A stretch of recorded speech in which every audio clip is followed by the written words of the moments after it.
Bonjour. Donc, j'ai fait une première vidéo sur la suspicion d'un joint de culasse sur cette C3 et je me suis trompé, je pense, en disant qu'il n'y a pas de joint de culasse. Et d'ailleurs, d'après mes premiers essais, tout allait bien. La voiture chauffait bien, elle refroidissait bien, le ventilo s'allumait bien. Mais après avoir pas mal roulé, voilà, j'irai une centaine de kilomètres, un souci a réapparu, c'est que la durite en bas, là, tu vois, la durite en bas, là, ouais, ouais, voilà, ouais, on voit là. Allez, bah, écarte-toi un peu. Voilà. Bon, bref, la durite en bas. Et ben, elle s'est nouveau barrée. Donc, bah, j'ai perdu tout le liquide, enfin, toute l'eau, parce que je tournais à l'eau. Comme j'étais encore pas sûr, hein, donc ça sert à rien de gaspiller du liquide de refroidissement. Et donc, j'ai fait le restant de mon parcours, en fait, sans eau. Et le moteur, je pense, n'a pas trop dû aimer, parce qu'à un moment donné, j'entendais claquer, un peu comme si c'était les coussinets de bielle qui claquaient.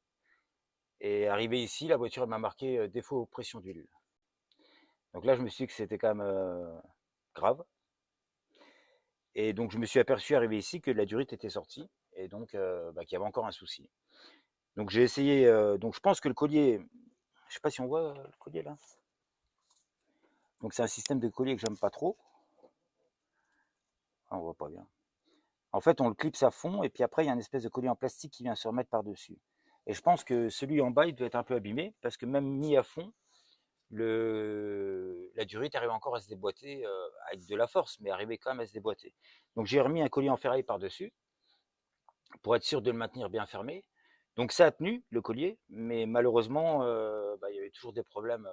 Alors, est-ce que les problèmes ont empiré du fait que je suis revenu sans eau? Je ne sais pas, mais là maintenant, c'est plus une suspicion joint de culasse, mais là c'est avéré joint de culasse. Parce que hier, j'ai bien de nouveau tout repurgé mon circuit pour être sûr. Pour moi, tout était bon.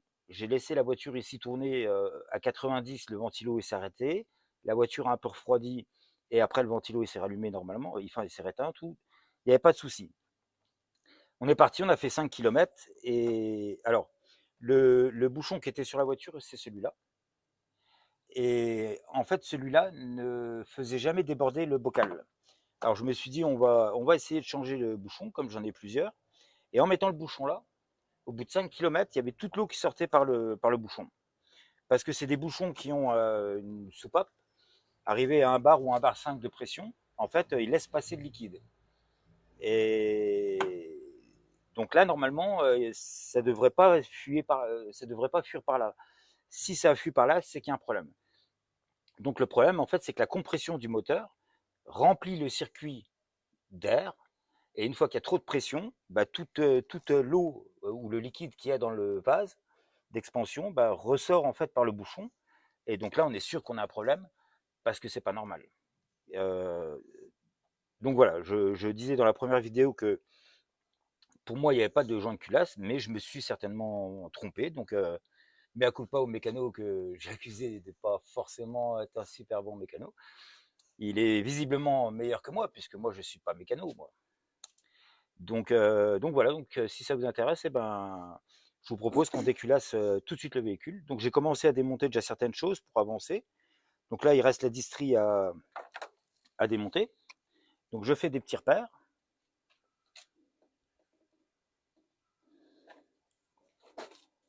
Oh là là, ça écrit jamais comme jeu. Voilà. Sur la courroie. Donc là, je venais de la faire, la distrie, hein. La distrie, elle a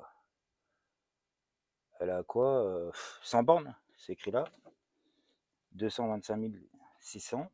Et là, elle doit avoir 225 600 et des poussières. Donc je me fais des repères.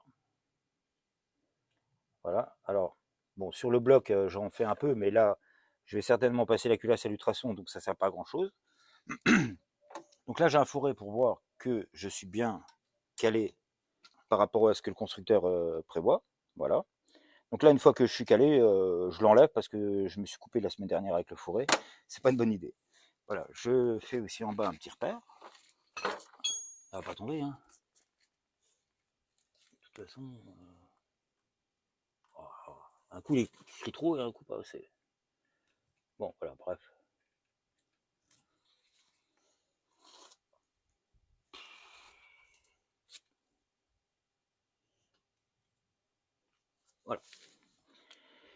Donc là, une fois que j'ai fait mes repères, eh ben, on peut desserrer le galet tendeur.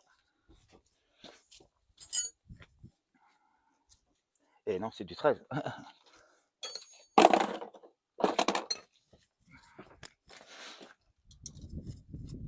Voilà, donc c'est là que ça se passe. Voilà. Donc je détends le galet tendeur. Voilà. Donc là, la courroie elle est détendue. On peut l'enlever. Voilà. Donc je ne vais pas l'enlever plus, ça sert à rien. Elle va sûrement s'enlever plus tard, j'en sais rien. Mais là, moi, j'ai surtout besoin qu'elle s'enlève de l'arbre à cames, de manière à ce qu'on puisse enlever la culasse, parce que sinon la courroie elle empêche de, on peut pas. Donc il faut enlever, voilà, de là. Alors ensuite, maintenant, on va enlever le faisceau électrique. Donc ça, normalement, ça prend vraiment pas longtemps.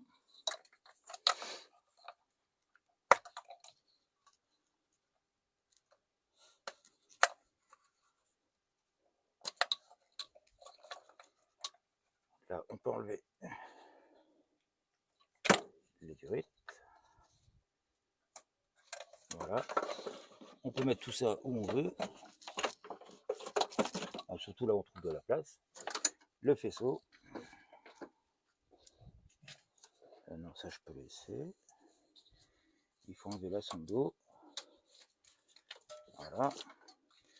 Donc voilà, là je pense que il n'y a plus rien. Si.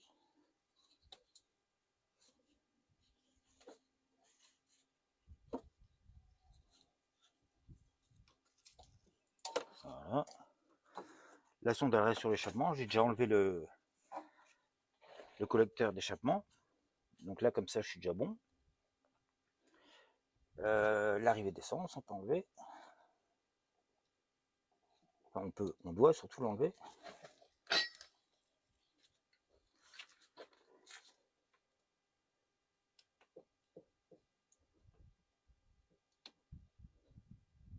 Alors,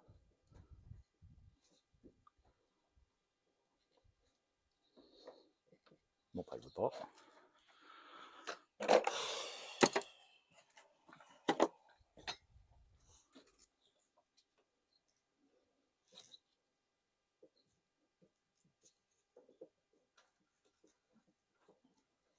Pourquoi elle sort pas? Bon, ben, j'arrête pas. Bon, ben voilà, on arrête la vidéo.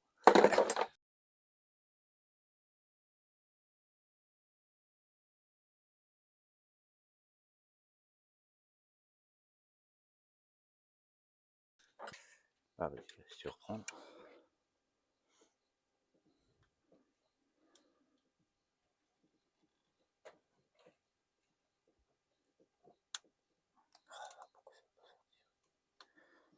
Ça revient d'habitude les trucs là.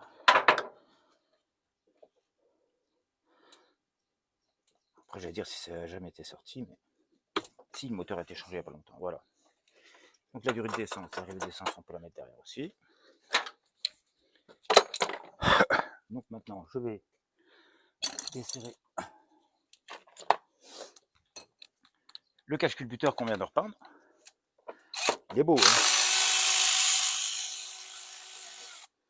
Commence à être tout rouillé.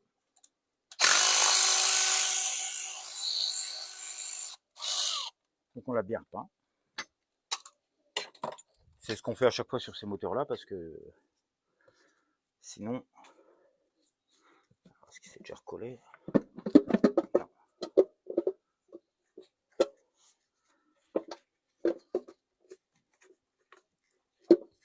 Je vais visser la patte là parce que j'ai fait une valise. 13.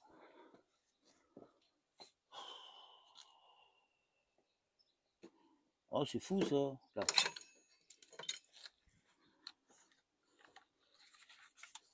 La petite patte moteur là, elle tient.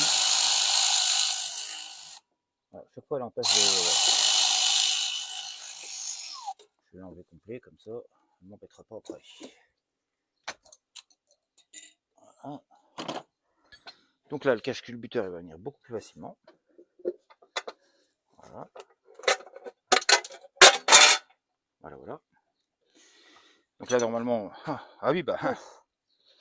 Il y a vraiment un joint de culasse. Hein.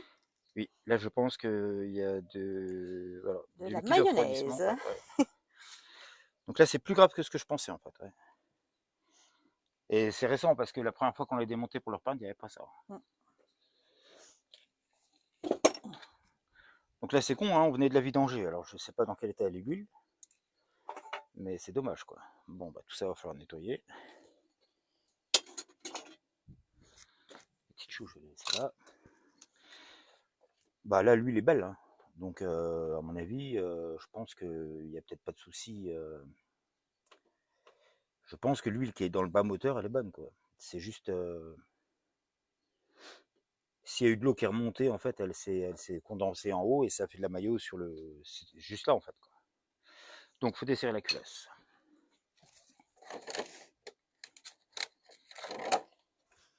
Alors, non, je crois que c'est encore plus petit.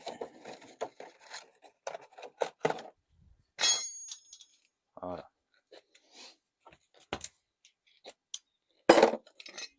Est-ce que la croix suffit? Ouais. Alors là, c'est quand même bien serré.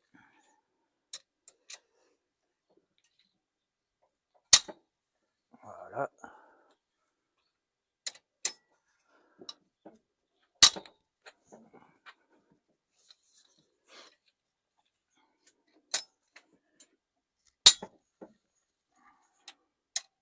Ah, c'était pas assez serré. Je plaisante. Et ça fait quoi quand c'est pas assez serré? Eh ben, ça fait un jaune culasse. Si c'est pas assez serré, ça fait un jaune culasse. Si c'est trop serré, ça pète les vis. Voilà, donc on dessert un petit peu en escargot.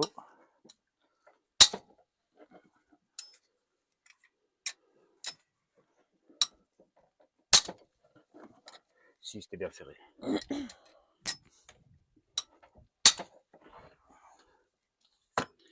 Donc voilà, les vis, il faut les changer à chaque fois. Voilà. Une fois que c'est débloqué,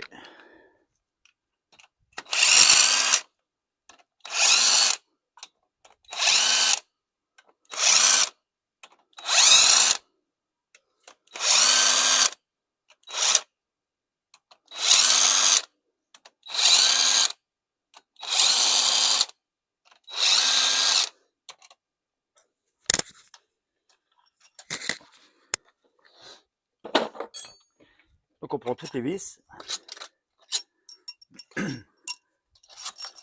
et on les met. Ah bah, c'est là on dirait qu'il y a un peu de maillot dessus. Là je sais pas, il y a une odeur qui pue. Oui, je sens. Alors j'espère que. On va voir, surprise, surprise. Donc c'est la poubelle. Enfin ferraille, hein. Des vis on les met à la ferraille, pas à la poubelle. Bon, là normalement elle devrait venir. Si j'ai rien oublié. Voilà. Donc toute la partie bougie, bobine et injection, on peut laisser dessus pour l'instant. Ça devrait venir sans souci. Ah ouais. C'était de l'eau? Ouais. Attends, je vais essayer de. Je sais pas.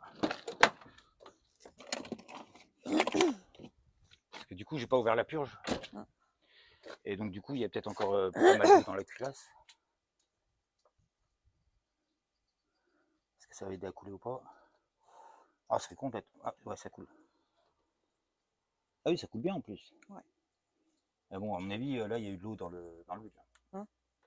Bon, bah tant pis, ça coûtera 5 litres d'huile, c'est tout.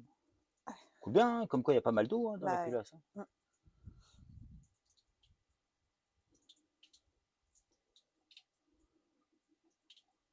Tu fumes en dessous ce qui coule. Parce que les gens ils vont dire, oh, il pollue, mais le liquide de refroidissement par terre, mais c'est de l'eau. Voilà, c'est bon. Ouais.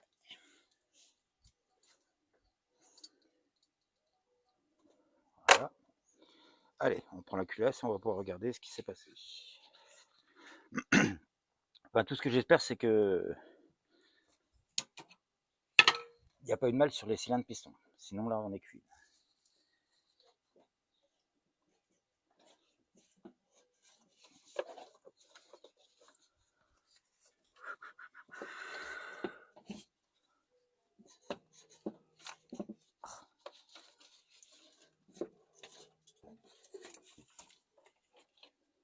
Ah, j'ai oublié une durite. Je vais essayer de la faire vite fait par là, mais... Ah, c'est celle qui est un peu chiante. Attends, je sais pas bien. Ah là là, elle va pas voir.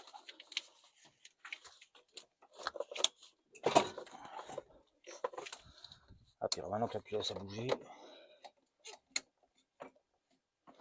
Bon, à mon avis, les gens, ça va pas trop les intéresser que je galère, donc tu peux mettre sur pause.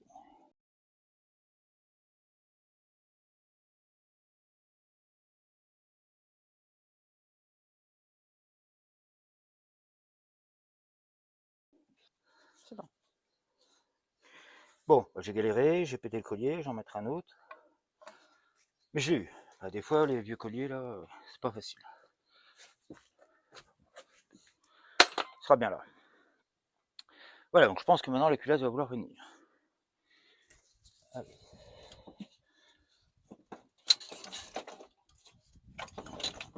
Non, ah non. Oh là là.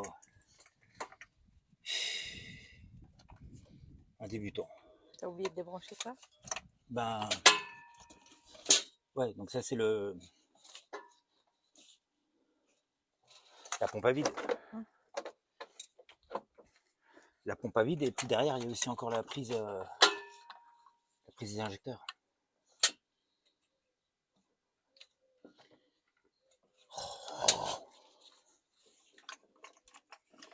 C'est fou comme des fois ça va mieux que d'autres. Parce que là.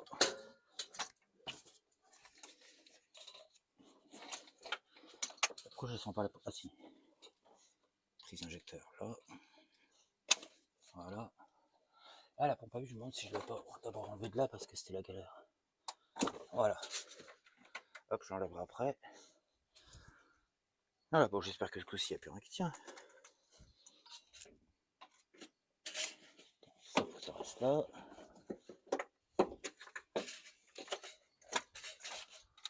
Oh là là.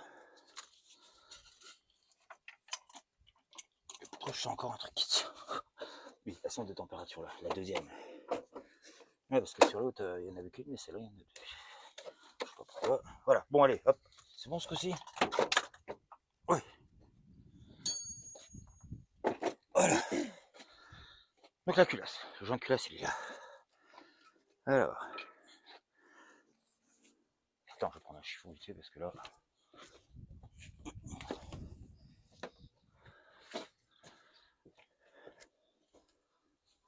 Il faut faire plein d'huile. Pas trop.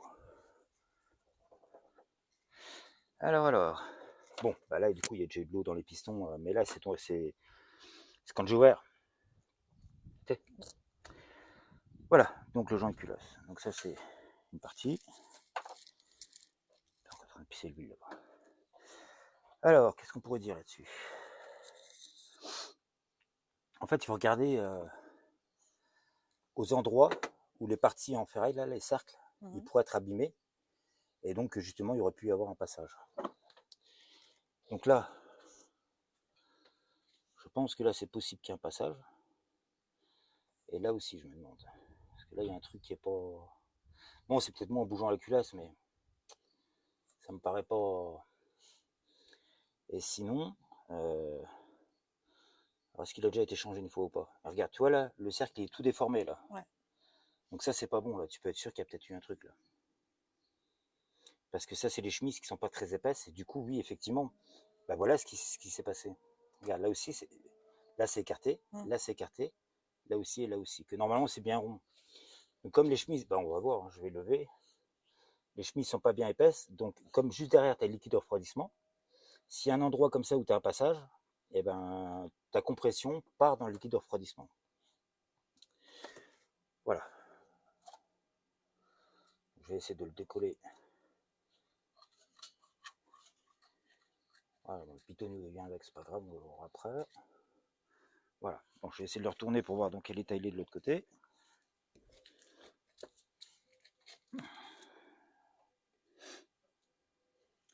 Donc là, oui, hein. Là on voit qu'il y a eu quelque chose qui s'est passé. Et donc l'eau elle est juste derrière, hein. L'eau elle est au niveau de là. Donc je pense que ouais, il était bon à faire, quoi. Là, je pense que... Donc j'ai acheté une voiture avec une suspicion de joint de culasse, et ben c'est bien un joint de culasse. Voilà. Donc parce que là où il y a les déformations qu'on a vues, donc là en fait on voit l'épaisseur des chemises, et donc c'est pas très épais. Donc si là on voit la déformation, elle était là, donc si ça passe par là, bah, ça va dans le liquide de refroidissement qui est là, tout le tour là. Et effectivement, bah, si ça se remplit d'air, et ben l'air va dans tout le circuit, et forcément bah, ça va pas, ça chauffe et ça fuit. Et une fois que le circuit est rempli d'air, en fait, bah, la voiture ne refroidit plus, puisque ce qui refroidit la voiture, c'est le liquide de refroidissement. L'air refroidit quasiment pas, quoi. Enfin, ne refroidit pas. Donc, c'est pour ça que moi, quand on est revenu, la voiture m'indiquait même pas dans les bois qu'elle était trop chaude. Parce qu'en fait, c'était rempli d'air, donc la sonde, elle captait pas que c'était trop chaud. Avant, oui, quand c'est rempli d'eau, la sonde, elle peut s'apercevoir que, d'ailleurs, ça nous l'a fait quand on est revenu du contrôle. Ouais. Parce qu'on l'a passé au contrôle. Et donc tout était très bien. J'avais changé les coupelles d'amortisseur, un bras, les biellettes de bar stable, tout. Elle était nickel, hein. Mais vu qu'elle chauffait au contrôle, bah, il n'a pas pu faire l'antipollution, quoi, parce qu'on aurait cassé le moteur sur le banc, quoi. Donc elle a été refusée au contrôle, juste pour l'antipollution qu'on va faire bah, dès que le joint de culasse sera réparé, quoi. Donc voilà. Donc là, ce qu'on peut dire, c'est qu'il y a bien un joint de culasse. Et bah, il va falloir nettoyer tout ça. C'est pas mal de boulot de nettoyer tout ça. Et on le nettoie comment? Et ben le bloc, je vois ce que tu veux dire. Mais le bloc, on le laisse là, hein. Hmm. Ouais. Donc on va nettoyer à la main. À la main, à la cale et au papier de verre, tout Ouais. fin. Ouais. Et la culasse, on l'a. Passe à l'ultrason. Voilà, on la passe à l'ultrason. Comme ça, la culasse va ressortir toute belle. Il faut juste d'abord regarder si elle n'est pas déformée. Hmm. Parce que si elle arrondit, ben. Là, je serais embêté parce que si elle s'arrondit, il faut la resurfacer pour qu'elle soit de nouveau plate. Et le problème, c'est que j'ai déjà commandé le joint de culasse taille d'origine. Et si on la resurface, il faut un joint plus épais. Donc là, je suis embêté. S'il faut la resurfacer. Mais à l'œil, on va dire qu'elle est bonne. Ça va aller. Ben, on verra bien, on espère. Oui, oui. Voilà. Donc là, on va pas aller plus loin sur cette vidéo. On a démonté, on a vu qu'effectivement, ben, il y avait bien un joint de culasse, c'est sûr. On a eu plusieurs preuves, hein. On a eu donc la mayonnaise dans le cache-culbuteur. Bon, moi, je m'étais déjà aperçu que bah, tout l'eau, elle sortait. Et puis voilà, avec les déformations là qu'on a vues, je pense que ça suffit pour dire que oui, il y avait bien un joint de culasse, quoi. Alors, est-ce qu'à la base, il a mal... Oh, je pense pas qu'il a mal été posé. Alors, est-ce qu'il est d'origine, le joint de culasse? Je ne sais pas, parce que le moteur a déjà été changé.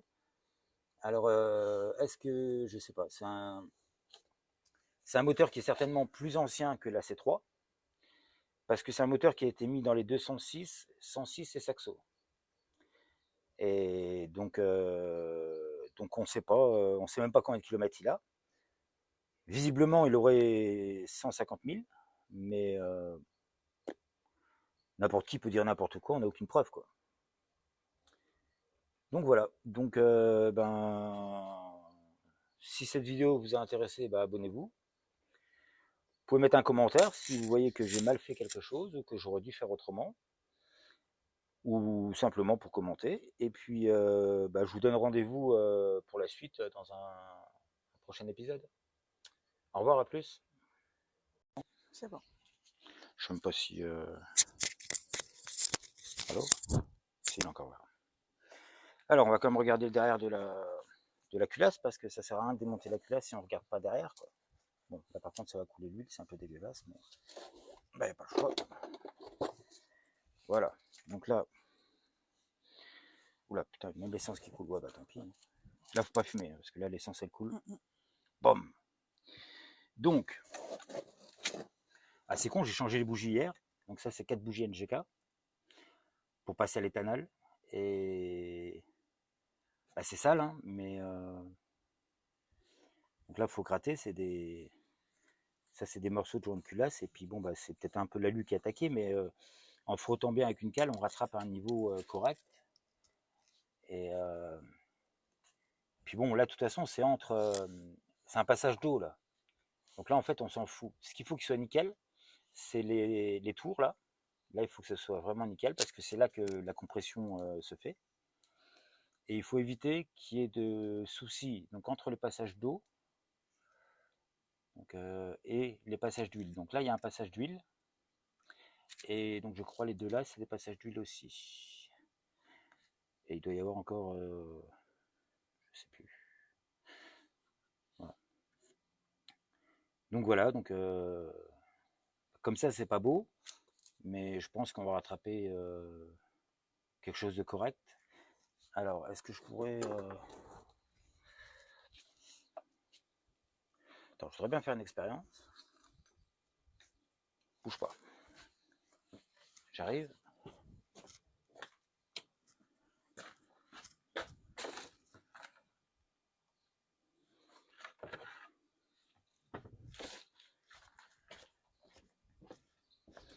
Donc là, j'ai un niveau qui normalement est assez plat. Alors, c'est pas précis comme si on allait chez un spécialiste. Hein. Mais ça permet déjà d'avoir une indication sur si la culasse elle arrondit ou pas. Là, je pense que... Oh putain.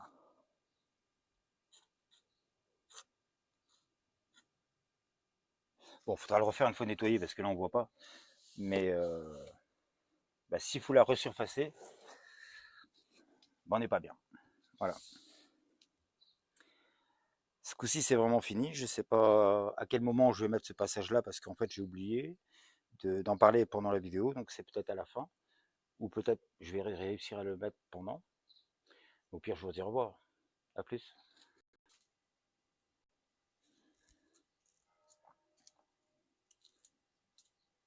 Alors, 1,3.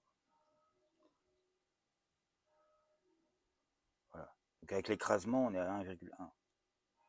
Mais je pense que c'est une épaisseur d'origine. Et certainement que je sais qu'il y a eu, je sais pas exactement, mais je sais que l'écran, là, ça veut dire aussi l'épaisseur. Alors, ça voudrait dire 1 millimètre plus 3. Donc c'est peut-être ça. Si ça serait un plus épais, il y en aurait 5 ici. Voilà. Alors là, en regardant plus près le joint de culasse, donc du côté là, on se dit que bon, il n'est pas beau, mais je vois rien de vraiment anormal, quoi. Et en le retournant, en fait, au niveau de là, ici, on voit bien que là, en fait, la ferraille, elle est complètement arrachée. Donc là, on voit même que c'est brûlé, en fait. Donc là, en fait, le tour en ferraille comme là, tous les trois, ils sont à peu près bien. Mais là, on voit bien que là, il y a eu un passage. Voilà. Donc là, c'est sûr que ça pouvait plus être étanche. Là, une fois que le cercle là, il est foutu comme ça, là, c'est plus possible que ce soit étanche. Alors, je ne sais pas si quand je l'ai acheté, c'était déjà comme ça, ou si c'est moi, l'autre fois, en revenant, comme j'ai déjà expliqué. Donc, bon, mais dans tous les cas, voilà, peu importe. Là, le joint de culasse, il est vraiment HS au niveau de là, on voit bien, quoi. Voilà. Donc, on ne fait pas un joint de culasse pour rien, c'est sûr. Voilà. Donc, en espérant que tout va bien se passer. Et puis, je ne sais pas si on mettra des passages à l'ultrason ou pas.